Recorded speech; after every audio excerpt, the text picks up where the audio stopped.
In this video, I'm going to talk about bleeding disorders. I have divided this video into two parts. In the first part, I'm going to cover hemostasis and the investigations which we do to diagnose this bleeding disorders. In the second part, I'm going to cover platelet disorders. So let's start. What is hemostasis? Hemostasis is the process of blood clotting in areas of blood vessel injury. Over time, this clot is sliced by the fibrinolytic system and the normal blood flow is restored. Then when does bleeding occur? Bleeding occurs when there is some defect in hemostasis. Hemostasis consists of two phases, primary hemostasis and secondary hemostasis. There is formation of weak platelet plug which temporarily controls the bleeding. Then occurs the secondary hemostasis which forms strong insoluble clot which completely stops the bleeding. If any injury occurs, this endothelial cells are damaged and there is exposure of subendothelial collagen. This is the collagen. And this individual platelets come and bind to this subendothelial collagen through the von Willebrand factors. This von Willebrand factors acts as a molecular bridge between platelets and collagen. This is called as platelet adhesion. For this platelet adhesion to take place, we need two things to function properly. That is GP1b9 receptor present on the platelets and von Willebrand factor. When either one of them is defective, then we see increasing bleeding time.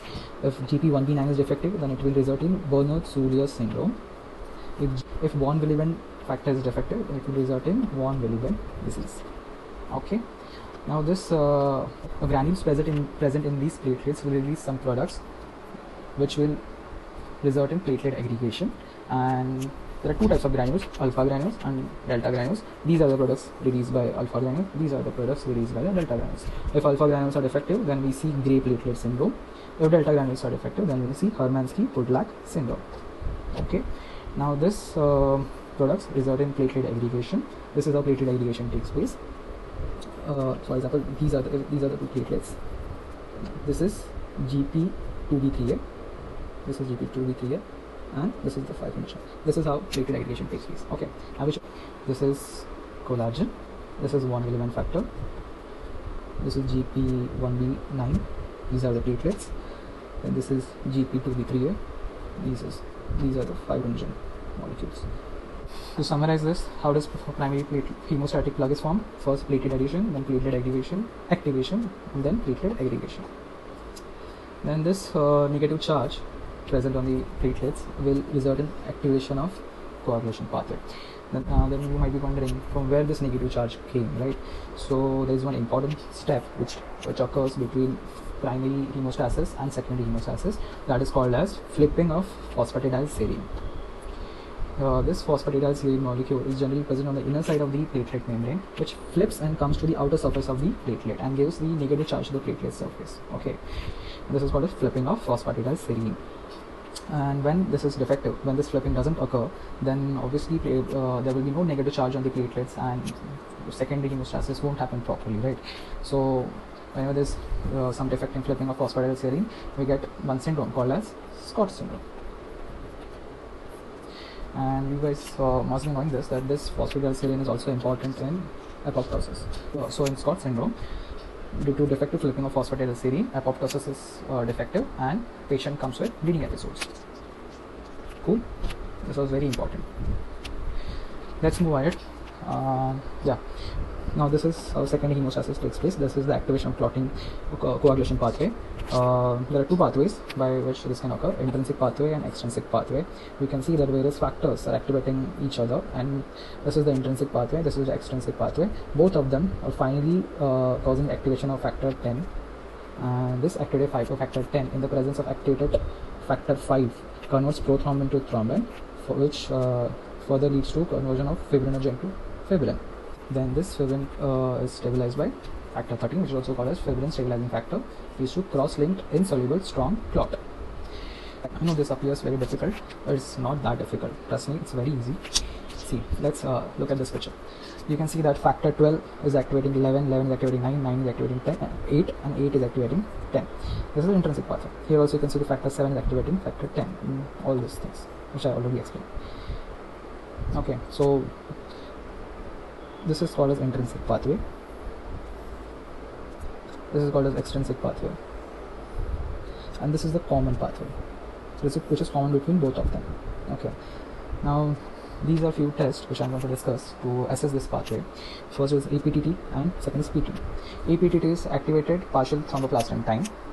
normal time is 25 to 39 seconds, and PTT is used to evaluate the correlation factors. Similarly, prothrombin time, normal duration is 12 seconds. This test is used to evaluate factor 7 and 5 to 1.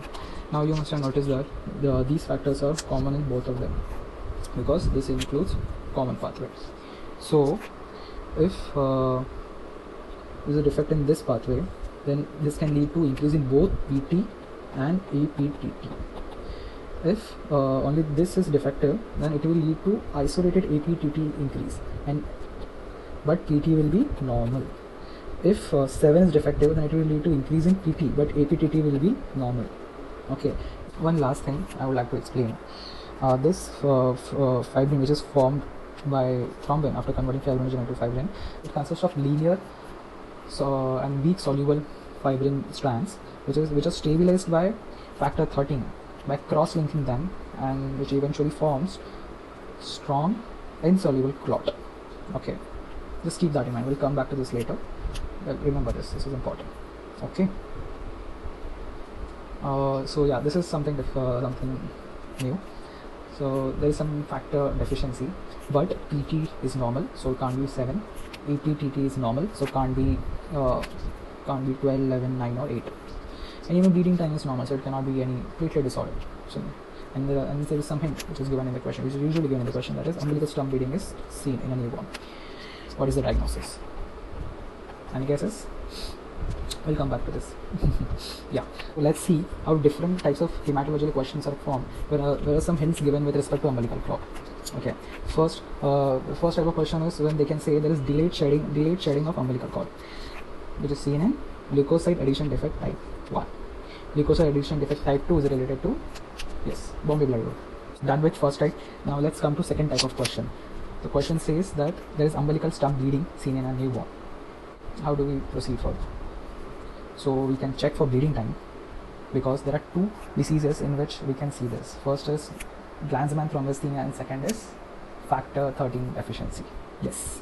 So we can look for the bleeding time findings given in the question. If the bleeding time is increased, then it is related with platelet disorders, right?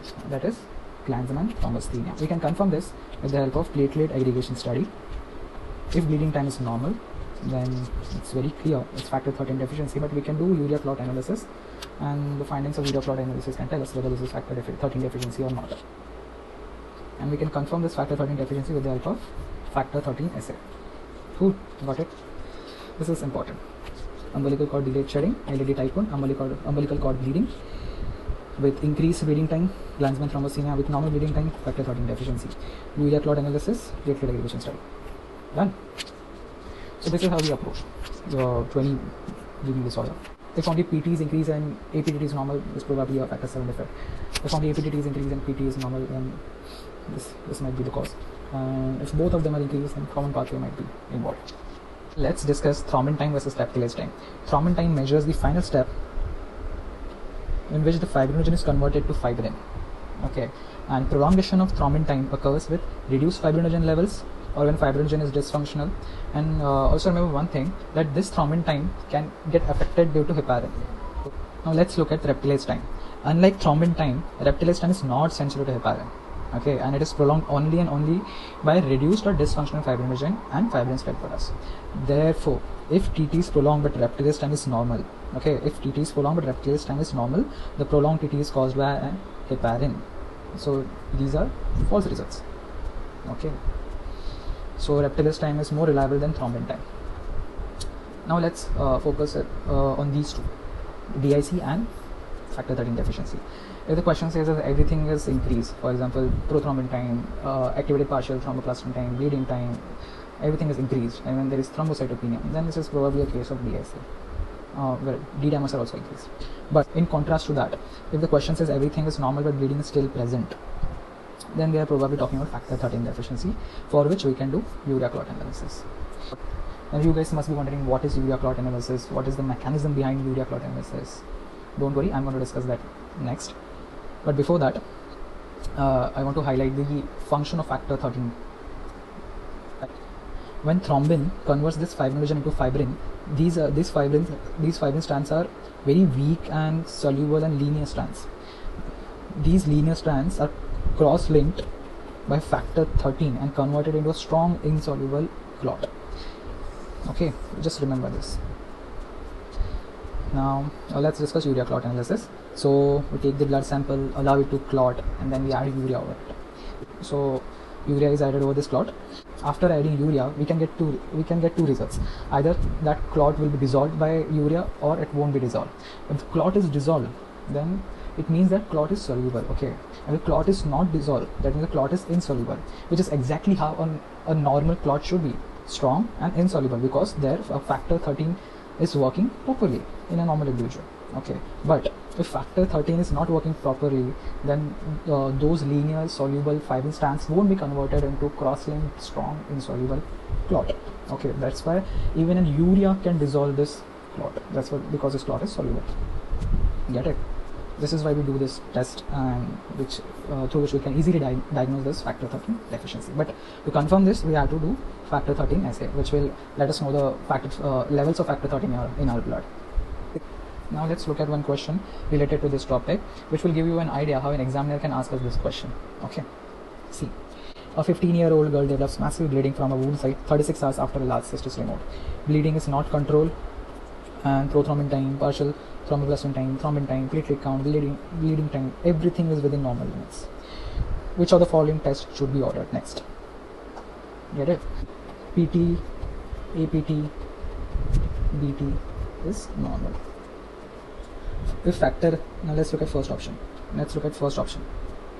Factor 9 level, if they were deficient, then you would have seen an increase in APTT. Again, increase in APTT. Platelet aggregation study, they would have given us increase in bleeding time. So no. And we have already discussed this topic. This is probably a case of factor 13 deficiency where everything is normal. So we would like to check for urea clot test. Let's try to summarize this entire video in this small flow chart. Okay, I've taken this flow chart from my pediatric lecture, and this flow chart have basically divided the abnormal bleeding cases into 4 different scenarios on the basis of 3 different tests. First one is platelet count, second one is PT, and third one is APT. Platelet count is related to primary hemostasis, and both PT and APTT are related to secondary hemostasis. Now let's see the first case. In first case, thrombocytopenia is there, and PT and APT both are prolonged. So this is probably a case of DIC or sepsis. Okay. Now let's look at the second case. Here also thrombocytopenia is there, but both PT and APTT are normal. So there is nothing wrong with secondary hemostasis, and platelet count is decreased. So basically this is a case of quantitative platelet disorder, and these are the various causes of quantitative platelet disorders: idiopathic thrombocytopenic purpura, hemolytic uremic syndrome, thrombotic thrombocytopenic purpura, acute leukemia, aplastic anemia. Okay. Now let's move ahead. Now before moving to third and fourth scenario, I would like to clear something. That is, bleeding can be because of both non-hematological and hematological causes, and so far in this video we have only covered the hematological cause. Okay, but there are some non-hematological causes also, like scurvy, Henoch-Schönlein purpura, EDS, Osler-Weber-Randolph syndrome, prolonged steroid use. Okay, and in this vascular abnormalities, obviously all those coagulation studies will be normal, right? PT, APTT, bleeding time, everything will be normal, right? Just remember this. Now let's look at the fourth case first. In fourth case, thrombocytopenia is not there, and both PT and APT are normal. Yes, so it can be a vascular cause of bleeding and some factor deficiency, which we have already seen. Yes, factor 13 deficiency, for which in factor 13 deficiency the question will mention about urea clot analysis, right? Also one more thing, it is thrombocytopenia, so only platelet count is covered but not platelet function. So even this can be even a platelet functional disorder. So yes, von Willebrand disease and platelet functional disorder. So if a question says thrombocytopenia is not there, PT and APT is normal, but bleeding time is increased, so they are probably talking about von Willebrand disease or platelet function disorder. Okay, and these are the vascular causes: HSD and hereditary and Ehlers-Danlos syndrome, EDS. Now let's look at the third case. In this third case, thrombocytopenia is not there, but PT and APTT are abnormal. Okay, in this case, PT is abnormal, but APTT is normal. When can this happen? Let's see. I've already discussed this. See, APTT is normal, means there's nothing wrong with this, but PT is abnormal, so factor 7 deficiency.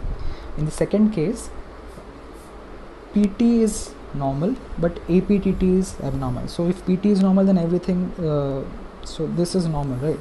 So there is something wrong with this 12, 11, 9 or 8. But if both are deranged, then there is something related to this common pathway. There are some additional causes also, like early liver disease and warfarin, moderate to severe von Willebrand disease, and these causes. Cool. So yeah, thank you for watching this. Bye bye.